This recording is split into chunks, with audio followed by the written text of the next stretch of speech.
جب ترکوں نے استنبول فتح کیا۔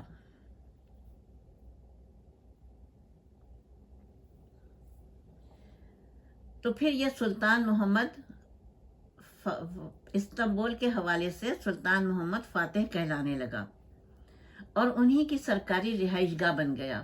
کئی صدیوں تک ترکی کے سلطان اس محل کو رہائش گاہ کے طور پر استعمال کرتے رہے۔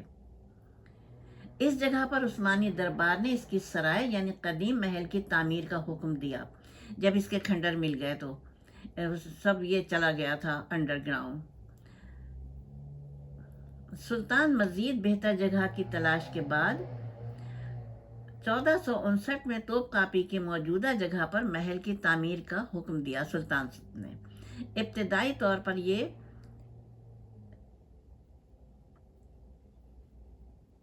سرائے، اس سرائے سے آگے میں نہیں پڑھ پا رہی ہوں یعنی ہے یا کیا ہے، توپ کاپی کا نام اسے 19ویں صدی میں ملا۔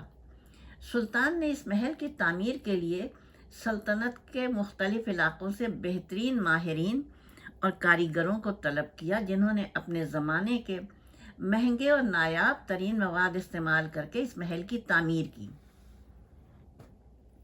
جب کمال اتاترک نے خلافت ختم کر کے جدید ترکی کی بنیاد رکھی تو سن 1923 میں اس محل کو عجائب گھر کا درجہ دے دیا گیا اور اس کے دروازے ہر خاص و عام کے لیے کھول دیے گئے۔ محل کے جنوبی اور مغربی جانب ایک عظیم شاہی باغ بھی اس میں تعمیر کیا گیا، جو کہ گلخانہ باغ کہلاتا ہے یعنی پھولوں کا۔ اس محل میں داخلے کے کئی دروازے ہیں، جن میں سے مرکزی دروازہ باب ہمایوں یا باب سلطنت کہلاتا ہے۔ یہ عظیم دروازہ پہلی بار 1478 میں تعمیر کیا گیا، تاہم 19ویں صدی میں اس کو دوبارہ سنگ مرمر سے تعمیر کیا گیا۔ اس دروازے پر قرآن مجید کی آیات کی خطاطی ہے اور مختلف سلاطین کے تغرے بھی ہیں۔ یہ دروازہ فجر سے لے کر عشاء کی نماز تک کھلا رہتا تھا۔ وزراء یا غیر ملکی شخصیات کے علاوہ کسی کو اس دروازے سے گزرنے کی اجازت نہیں تھی۔ دوسرا دروازہ باب السلام ہے، جس کے دونوں جانب دو برج ہیں۔ برج ہے، میں پڑھنے میں غلطی کر رہی ہوں، ایک جیسا لکھا جاتا ہے لیکن برج اور برج میں فرق ہے۔ برج وہ ہوتے ہیں جو کہ دریاؤں پہ بنائے جاتے ہیں، ڈیم، اور یہ برج ہیں جو کہ لمبے لمبے اوپر جاتے ہیں اور پھر وہ ان کی تعمیر ہی اوپر ہوتی ہے۔ یہ دو برج ہیں جو سلطان سلیمانی قانونی نے 16ویں صدی عیسوی میں تعمیر کروائے تھے۔ اس دروازے سے صرف سلطان کو گزرنے کی اجازت تھی۔ تیسرا دروازہ باب السعادہ ہے، جو 15ویں صدی عیسوی میں تعمیر کیا گیا، جو محل کے رہائشی افراد کی آمد و رفت کے لیے استعمال ہوتا تھا۔ اس دروازے سے گزرنے کے لیے سلطان کی خاص اجازت درکار ہوتی تھی، حتیٰ کہ صدر اور وزرائے اعظم کو بھی خاص دنوں میں مخصوص صورتحال میں اس دروازے سے گزرنے کی اجازت تھی۔ سلطان اہم تہواروں پر اس دروازے اور دیوان میدان کو استعمال کرتے تھے، جبکہ سلطان کی آخری رسومات اور نماز جنازہ بھی اسی دروازے کے سامنے ادا کی جاتی تھی۔ محل میں واقع کئی صحن یا احاطے واقع ہیں، جن میں اعلیٰ میدان، دیوان میدان، اندرون میدان اور صوفہ ہمایوں شامل ہیں۔ محل کی عمارتیں 20 ایکڑوں پر پھیلی ہوئی ہیں اور قرون اولیٰ کے محلات کی طرح یہاں بھی مختلف امور کے لیے الگ الگ عمارتیں ہیں۔ ان میں سلطان کا ذاتی محل سرا ہے، جس کے آرام دہ کمروں میں سلطان کا خاندان رہتا تھا۔ ساتھ ہی حرم سرا کی عمارت ہے، جس میں لونڈیاں اور باندیاں رہتی تھیں۔ محل سرا کی حفاظت کے لیے خواجہ سراؤں کے خاص کمرے تھے، جن کے سامنے سے گزر کر ہی محل سرا میں داخل ہو سکتے تھے۔ جگہ جگہ 12 دریاں بنی ہوئی تھیں اور خاص خاص مکانوں کی تعمیر کچھ اس طریقے سے کی گئی ہے کہ ان میں سے اکثر مکانوں سے سمندر کا نظارہ ہو سکتا ہے۔ ایک بڑے صحن میں نہانے کا تالاب ہے جس کا سائز ایک اولمپک سوئمنگ پول سے کم نہیں ہے بلکہ زیادہ ہی ہوگا۔ یہاں سلطان اپنی کنیزوں اور باندیوں کے ساتھ وقت گزارتے تھے۔ دیوان ہمایوں۔ دیوان ہمایوں 15ویں صدی میں سلطان سلیمان قانونی کے حکم پر تعمیر کیا گیا۔ دیوان ہمایوں میں ریاست کے سیاسی انتظامی امور کے علاوہ شہریوں کے اہم معاملات بھی ڈسکس ہوتے تھے۔ اس کا اجلاس ہفتے میں 4 مرتبہ ہوتا تھا، جس میں صدر اعظم اناطولیہ کے اور رومیلیا کے منصفین اعلیٰ یعنی چیف جسٹس سے شریک ہوتے تھے۔ وہ مسائل کے حل سلطان کو پیش کرتے تھے۔ یہاں مقدمات کے فیصلے بھی ہوا کرتے تھے اور کبھی کبھار مفتی اعظم شیخ الاسلام بھی ان اجلاسوں میں شریک ہوتے تھے۔ اجلاس کے دیگر شرکاء میں نشانچی یعنی شاہی خطوط پر سلطان کی مہر ثبت کرنے والا ذمہ دار، وزیر مالیات، وزیر امور خارجہ اور اجلاس کی کارروائی تحریر کرنے والے افراد شامل ہوتے تھے۔ اس کے علاوہ سلطان کی صاحبزادیوں کی شادی کی تقاریب بھی یہی ہوتی تھیں۔ 18ویں صدی عیسوی میں اہم ریاستی معاملات کی باب عالی میں منتقلی کے باعث دیوان ہمایوں کی اہمیت کم ہو گئی۔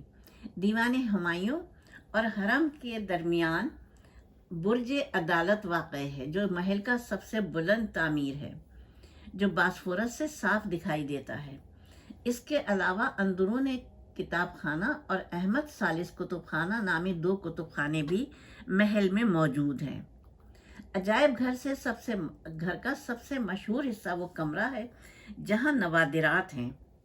ان نوادرات میں سب سے اہم نوادرات کا تعلق اسلام کے ابتدائی دور سے ہے، بلکہ ایک تو رسول اللہ صلی اللہ علیہ وآلہ وسلم کی بعثت سے ہزاروں سال پہلے کے ہیں، جیسے ان میں حضرت یوسف علیہ السلام کا امامہ اور حضرت موسیٰ علیہ السلام کا عصا شامل ہے۔ اسی عمارت میں سرور انبیاء حضور صلی اللہ علیہ وآلہ وسلم کا امامہ بھی ہے، تلوار بھی ہے، آپ کا ایک دانت مبارک ہے اور ریش مبارک کا بال بھی ہے، ریش مبارک۔ ان نوادرات کے علاوہ سرور انبیاء صلی اللہ علیہ وآلہ وسلم کا جبہ، تیر کمان، مہر اور پائے مبارک کا نشان بھی موجود ہے۔ میوزیم کا ایک حصہ تلواروں کے لیے مخصوص ہے۔ ان سب میں خلفائے راشدین کی تلواریں نمائش کے لیے رکھی گئی ہیں۔ میوزیم کا ایک حصہ ایسا بھی ہے کہ جس میں جس وقت سلاطین یہاں پر تھے تو صرف 15 رمضان کو اس کمرے میں جانے کی اجازت تھی، سلطان اور اس کے اہل خانہ کو، سال میں صرف ایک بار، معلوم نہیں کیا وجہ ہوگی یا کوئی رسم ہوگی۔ اس کے علاوہ عثمانی دور کی تمام یادگاریں بشمول عثمانی سلاطین کی تصاویر، ان کے ہتھیار، استعمال شدہ اشیاء، خزانے، زیورات، نوادرات، تاج و تخت اور اس طرح کی دیگر نادر و نایاب اشیاء یہاں موجود ہیں۔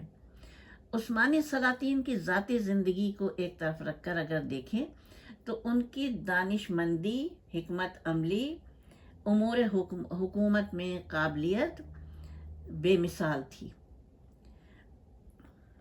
یہاں تک